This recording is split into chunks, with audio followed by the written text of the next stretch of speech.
Hey guys, what's going on? Coach Cobra here to give you guys your combo of the week with Coach Chris.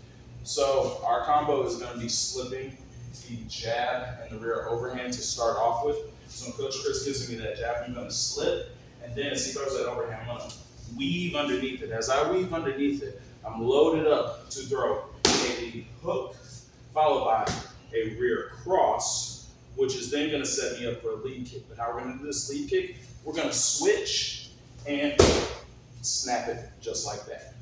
So one more time slow. He throws that jab, I slip it, bottom weave under, hook, cross, switch, round kick. That's our first combo. Now our second combo, we're gonna slip the cross and weave underneath the hook.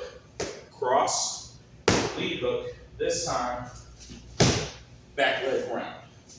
One more time. Slip the cross, bob and weave underneath, cross, hook, back leg, round.